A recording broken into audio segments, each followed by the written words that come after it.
Otep, Jambo, bonsoir à tous. Je suis Hamzat Boukari Yabara, historien, donc auteur de Africa Unite, une histoire du panafricanisme, également militant politique, donc personne plutôt engagée dans la construction des États-Unis d'Afrique, ou en tout cas dans la vulgarisation et la diffusion du panafricanisme. Alors c'est un honneur pour moi d'intervenir aujourd'hui, même si effectivement l'organisation n'était pas évidente. Je dirais déjà dans un premier temps que le panafricanisme c'est un concept, c'est un terme, c'est une histoire, c'est un mouvement, c'est quelque chose d'extrêmement important et qui du point de vue de l'étymologie, africanisme, ce sont les survivances culturelles africaines en dehors du continent africain. Donc pan-africanisme, c'est l'ensemble de ces survivances culturelles dans lesquelles on retrouve effectivement aussi bien de la spiritualité, de la culture, de la gastronomie, des noms, que des tactiques militaires.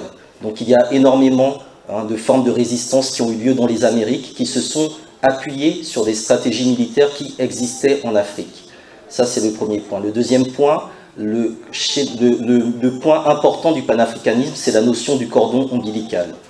C'est le fait qu'il y ait des millions et des millions de personnes qui, du fait de la déportation en dehors du continent, aient perdu le lieu où se trouvait leur cordon originel. Et parce qu'ils n'arrivaient plus précisément, une fois arrivés au Brésil, à Panama ou dans le sud des États-Unis, ils n'arrivaient plus précisément à savoir s'ils venaient de ce qui est aujourd'hui le Bénin ou la Tanzanie ou l'Angola, qu'ils ont vu l'Afrique comme une globalité, comme une unité.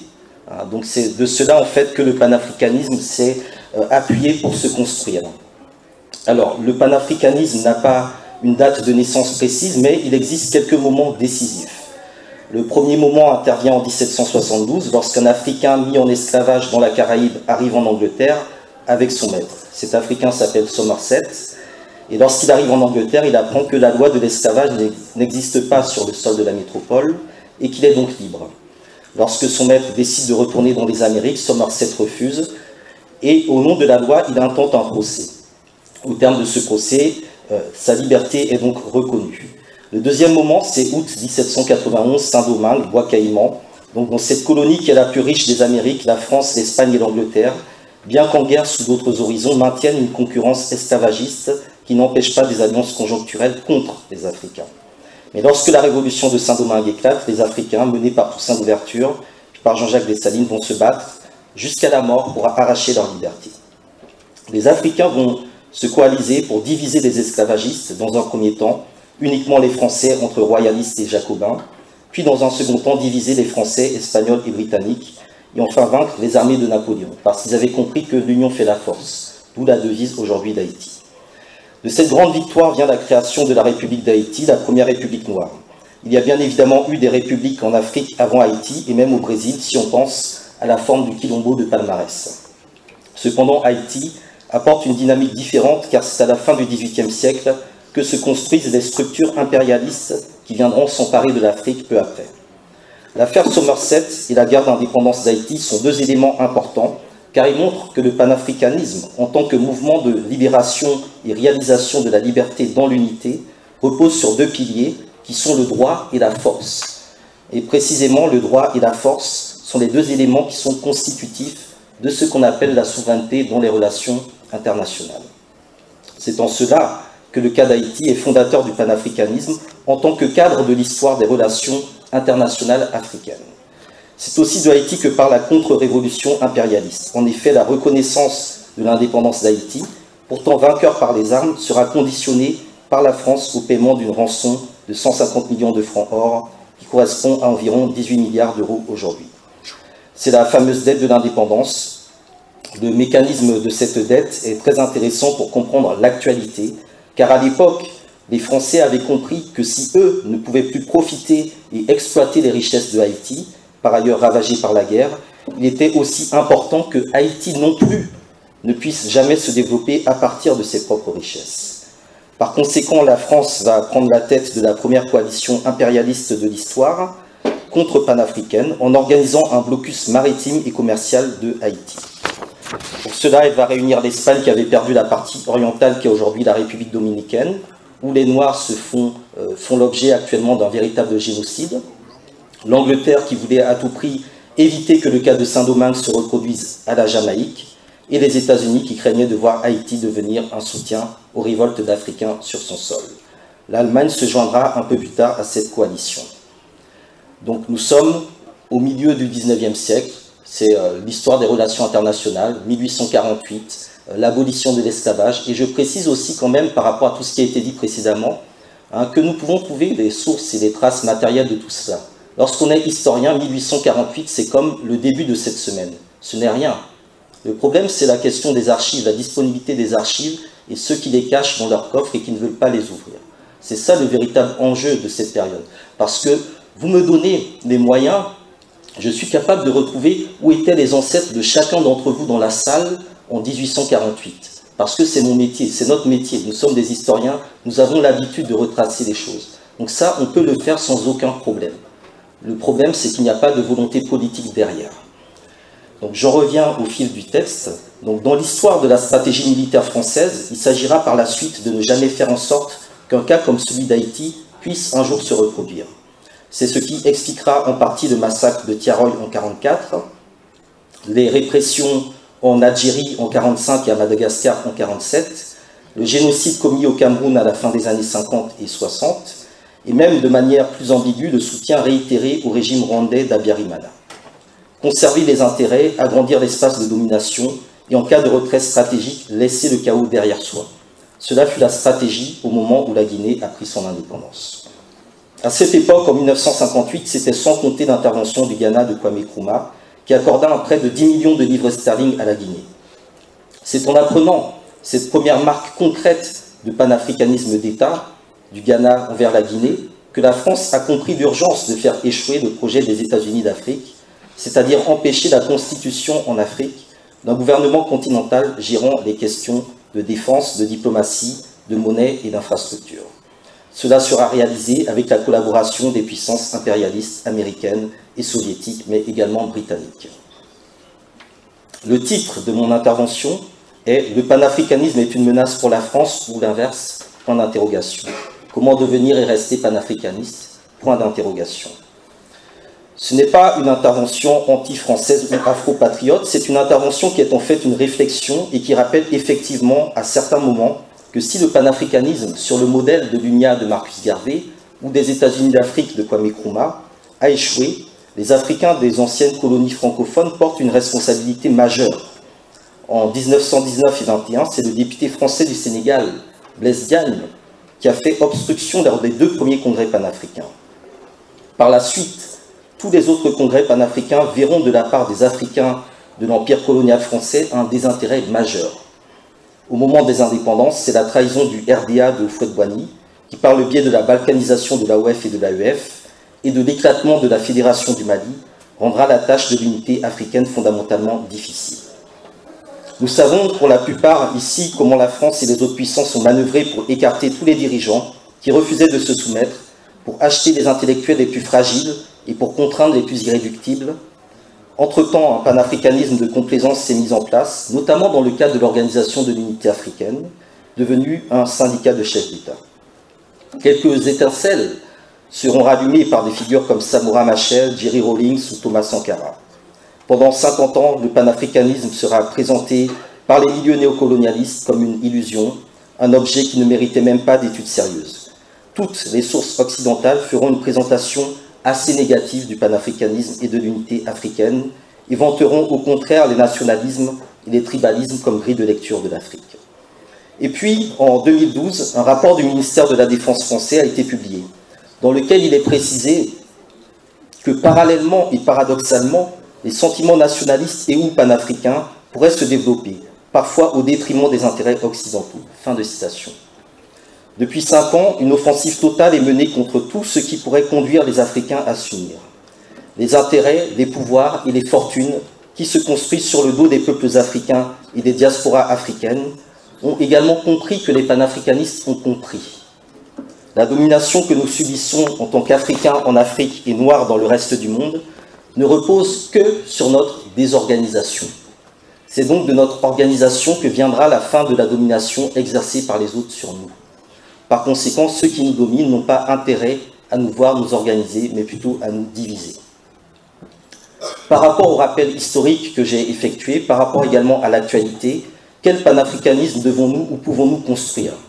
Comment pouvons-nous devenir panafricanistes et rester panafricanistes dans un contexte hostile à l'Afrique, aux Africains et aux Noirs en général? Je suis effectivement l'auteur d'un ouvrage qui s'appelle Africa Unite, une histoire du panafricanisme. Je l'ai écrit parce qu'il me semblait important que cela soit moi qui l'écrive avant qu'un Nicolas Martin ou qu'un Jacques Dupont l'écrive. C'était important que ce livre soit écrit par un Africain. Et d'autre part, l'histoire que j'ai écrite n'est pas une histoire que j'ai apprise à l'école. À l'école, on y va juste pour apprendre à lire, à compter, les fondamentaux. Après, il faut se construire sa propre culture. Et cette culture-là, eh bien, c'est à nous de la faire vivre, c'est à nous de la bâtir. Dans un premier temps, je pense qu'il convient effectivement de continuer tout le travail de connaissance, de conscientisation et de remobilisation psychologique qui est réalisé à l'occasion de ce colloque notamment, et dans nos différents milieux panafricanistes, kémites, afrocentristes et autres. Faire vivre le débat en interne. Pour cela, nos différentes organisations doivent être le plus large possible. Cela afin de regrouper le plus grand nombre de personnes, quitte à multiplier les tendances internes, car ce qui compte, c'est que le maximum de personnes soient inclus dans l'organisation et nous les travaillerons de l'intérieur dans l'organisation. Sur ce point, des collectifs panafricains travaillent par exemple en ce moment sur le projet d'un congrès panafricain et d'un comité d'initiative qui permettrait de lancer réellement le mouvement de libération panafricain au niveau de la diaspora.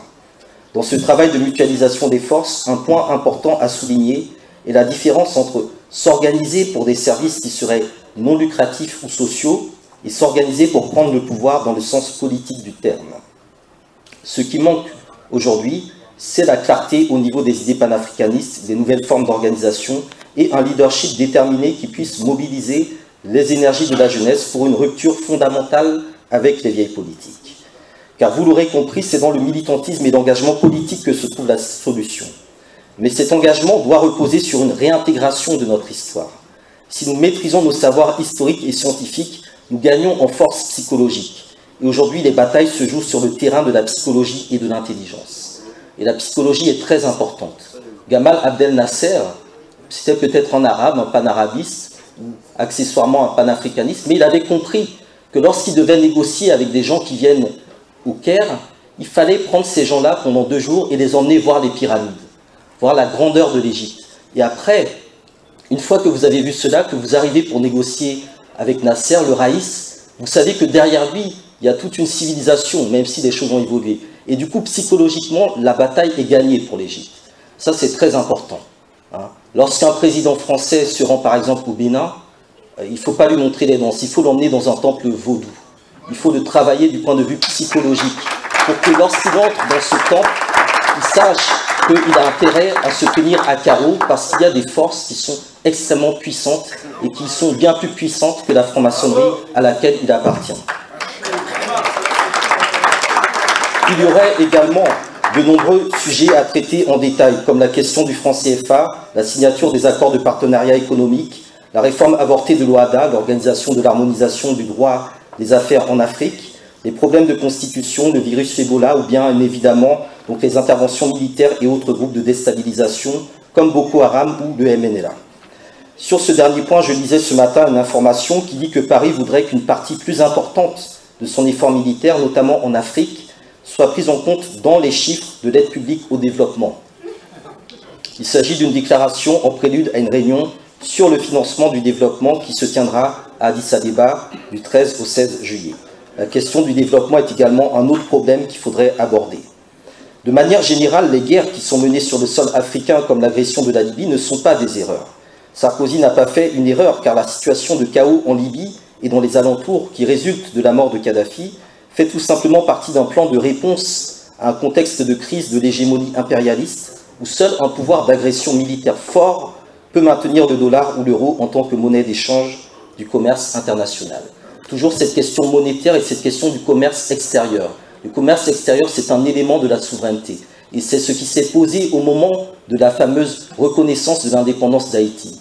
Vous ne pouvez pas être indépendant si vous n'avez pas le contrôle de votre monnaie, qui est le fondement même du commerce extérieur. Et c'est ce que Haïti réclamait, et c'est ce que l'Afrique doit réclamer, arracher ou obtenir. Parce que c'est là que se trouvent les liens entre le système financier et la force militaire. C'est un fait qui a été inventé au moment de l'indépendance d'Haïti, qui a été repris au moment du partage de l'Afrique, et en particulier du Congo-Kinshasa, mais également du bassin du fleuve Niger, puisque la conférence de Berlin visait à déterminer les zones de navigation, de navigabilité au niveau du bassin du Congo et du bassin du Niger. Et c'est quelque chose qui continue à servir de paradigme. Ce que je dis ici est que nous devons combattre un système par un autre système, et pour cela nous devons connaître, identifier et anticiper les éléments du système adverse. Nous devons également maîtriser et dire haut et fort les critères qui permettent de voir en quelqu'un un panafricaniste, car les médias dominants entretiennent volontairement la confusion sémantique. Si vous prenez l'actualité des 5 dernières années, vous verrez que les médias occidentaux ont utilisé le qualificatif de panafricain de manière totalement contradictoire et abusive pour une poignée de dirigeants africains, qu'on les aime ou qu'on les aime pas.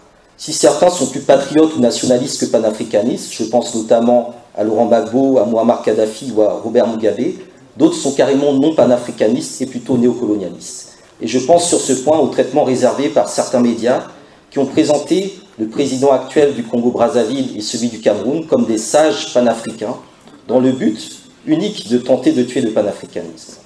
Imaginons un seul instant un jeune qui s'appelle Kofi. Il ne connaît pas les tenants et les aboutissants de l'histoire du panafricanisme, car on ne lui a jamais parlé de cela à l'école. Voilà Kofi qui lit dans le premier journal néocolonialiste, Métro, 20 minutes, etc., qui lui tombe sous la main, comme quoi Sassou Nguesso Biya serait panafricain. Vous imaginez bien tout le tort et le grabuge que cela entraîne. Lorsqu'il entendra parler de panafricanisme, il pensera à des dirigeants qui ne sont pas les défenseurs les plus acharnés de leur propre peuple. Pour convaincre Kofi de devenir panafricaniste, il faudra d'abord lui expliquer beaucoup de subtilités. Quelle différence d'ailleurs entre panafricain et panafricaniste, demandai-je récemment dans un texte publié sur les réseaux sociaux. La différence subtile mais pas bien méchante entre panafricain et panafricaniste n'est pas une question de couleur de peau ni même de géographie. C'est juste la confusion entre la fin et les moyens. C'est tout le sens de la formule du militant panafricaniste Malcolm X lorsqu'il dit par tous les moyens nécessaires. Est panafricain celui qui conçoit en théorie que l'unité suffit aux Africains pour s'en sortir. Ce sont des personnes qui se contentent de l'unité de façade sans aller dans le fond et qui du coup causent beaucoup de tort au panafricanisme. En revanche, est panafricaniste celui qui conçoit en pratique que l'unité n'existe que dans la lutte, car l'impérialisme peut nous unir ou nous désunir selon ses propres intérêts. L'impérialisme peut même construire un pseudo-panafricanisme de complaisance. C'est donc pour cela que le panafricanisme n'est pas un but, mais un moyen, un mouvement. Ce n'est pas une définition adverbiale et invariable, mais une réalisation conjuguée. Autrement dit, on ne dit pas « nous ne vivons pas panafricanement », nous panafricanisons, vous panafricanisez à toutes les personnes et à tous les temps. J'entends aussi parfois des personnes qui cherchent à décourager les panafricanistes en disant que « oui, voilà, les Africains ne seront jamais unis, ils sont trop différents, la religion, etc. Même l'Europe, l'Amérique ou l'Asie ne forment pas un seul État, donc l'Afrique, etc. On n'y arrivera pas. » Bon, ces personnes, je les comprends, car elles sont encore dans une forme d'innocence, qu'il n'est pas possible de garder dans un monde où l'information et la communication sont des armes. Donc il faut les comprendre et il faut surtout les remettre dans le droit chemin. Je leur cite souvent les propos suivants de Cabral, le combattant et révolutionnaire panafricaniste de Guinée-Bissau et du Cap-Vert, qui dit ceci. « Unité et lutte signifient que pour lutter, il faut l'unité, mais que pour atteindre l'unité, il faut aussi lutter.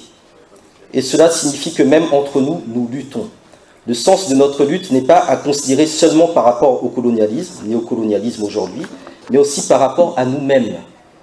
Unité et lutte, l'unité pour lutter contre le colonialisme et la lutte pour réaliser notre unité, pour construire notre pays comme il doit être. L'unité est un moyen pour lutter et comme tous les moyens, il suffit d'une certaine quantité. Il n'est pas nécessaire pour lutter dans un pays d'unir tout le monde. Il suffit d'atteindre un certain degré d'unité. » Fin de citation. Le panafricanisme n'est pas une pensée unique ou un totalitarisme. Il faut le concevoir comme le cadre à l'intérieur duquel nous allons débattre de ce qui nous différencie, mais c'est le cadre qui constitue l'unité protectrice dont nous ne devons pas sortir. L'inconvénient de la diversité des écoles de pensée panafricanistes est que cela conduit à une compréhension incomplète de la théorie radicale noire et à un fractionnement des peuples africains qui est à l'origine des dysfonctionnements actuels. C'est pour cela que j'ai aussi décidé d'écrire Africa Unite, une histoire du panafricanisme. Je prêche peut-être à des convaincus, mais il est important de rappeler à chaque fois que le panafricanisme est la seule vision politique et stratégique capable de sortir l'Afrique de manière autonome de l'extraversion et de la dépendance qu'entretiennent aussi bien les régimes au pouvoir que les oppositions. L'extraversion politique se manifeste autant lorsque l'Élysée décide ou valide le président ivoirien ou le Premier ministre béninois, que lorsqu'une opposition basée en France pense qu'il suffit d'une alternance à l'Élysée pour que Paris libère et réinstalle au pouvoir quelqu'un juste parce qu'il est membre de l'internationale socialiste. La dépendance, qui est l'incapacité à penser par soi-même, se manifeste lorsque les politiques et analystes occidentaux vantent la stabilité des régimes africains forts, entre guillemets, c'est-à-dire des régimes en place depuis 20, 30 ou 50 ans. Ces régimes, souvent incapables de défendre les intérêts des peuples africains, sont en réalité des régimes faibles, selon les critères de ce que devrait être la science politique africaine. Et là, j'en appelle aux instances. Nous sommes en train de perdre une bataille parce que nous n'arrivons pas à penser suffisamment. Et nous n'arrivons pas à penser suffisamment parce que nous n'arrivons pas à créer des instances. Il faut que nos organisations se structurent comme des instances. Que lors d'un colloque comme celui-ci, il y ait des personnalités qui ne soient pas invitées mais convoquées. Qu'il y ait une forme d'autorité. Et cela est très important parce que c'est dans ce cadre-là qu'on pourra mettre de la rigueur dans nos modes de fonctionnement. La science politique, la philosophie, la théologie, le droit, l'histoire, l'économie, la géostratégie, les sciences physiques, l'agronomie, la linguistique, la littérature et beaucoup d'autres matières doivent être décolonisées et popularisées, à commencer par la communication et la psychologie qui sont les bases de l'intelligence. C'est en réintégrant tout cela que l'on sort du désordre et de l'autodestruction que d'autres théorisent à notre place. C'est aussi par l'organisation que l'on tire des bénéfices de la technologie. En termes de communication, ce qui a été quantitativement gagné dans l'avancée technologique a été qualitativement perdu dans les relations humaines. Donc nous devons travailler les relations humaines avec toujours ce rappel de Marcus Garvey qui n'avait pas Twitter, qui n'avait pas de BlackBerry, mais qui dans les années 20 avait plus de 8 millions de personnes qui le suivaient. Donc ça aussi, c'est des choses sur lesquelles il faut s'interroger. Lorsqu'il arrive au Panama, qu'il crée un journal, l'un des premiers éditoriaux qu'il fait, c'est La vida de los negros no vale nada, Black Lives Matter. Donc nous n'inventons rien. Tout est déjà écrit dans le passé, donc récupérons ce qui est présent dans le passé et réajustons-le pour l'actualité. Pour cela, nous pouvons également construire la motivation de notre jeunesse en donnant à chaque jeune un parrain. Je suis sûr que nous pouvons trouver dans les systèmes de formation CAMIT des modalités satisfaisantes d'éducation populaire. Ensuite, la construction de relations passe par des engagements pour des intérêts collectifs, puis par la structuration et la mise en œuvre d'une stratégie qui doit amener à des résultats. Dans le cas qui est le mien, je milite depuis quelques années au sein de la Ligue panafricaine Umoja. Nous sommes une organisation créée en 2010, refondée en 2012, et nous partons du principe que le panafricanisme doit s'enraciner dans plusieurs territoires et conquérir le pouvoir. Pour cela, nous avons ouvert des sections territoriales dans plusieurs territoires africains, Sénégal, RDC, Côte d'Ivoire, Burkina, Congo, Burundi, Niger et Mali. Dans ce dernier pays, Mali, notre section a par exemple décidé de participer à des élections municipales et nous sommes en train de préparer une campagne de soutien au niveau de la diaspora africaine. Et j'invite tous ceux qui souhaitent en savoir davantage à me contacter ou à se rendre sur le site de la Ligue panafricaine Umoja. Pour aller vers la conclusion, je dirais que devenir panafricaniste, c'est apprendre à s'organiser pour l'Afrique avec les Africains du continent et de l'extérieur. Devenir panafricaniste, c'est aussi devenir ce que j'appelle un intellectuel organique. Et là encore, il existe deux catégories d'intellectuels. Les intellectuels problématiques, qui sont les fameux diplômés qui ne font qu'appliquer ce qu'ils ont appris, même si cela revient à jeter de l'huile sur le feu et à vendre leur propre pays, pour ne pas dire leurs propres parents.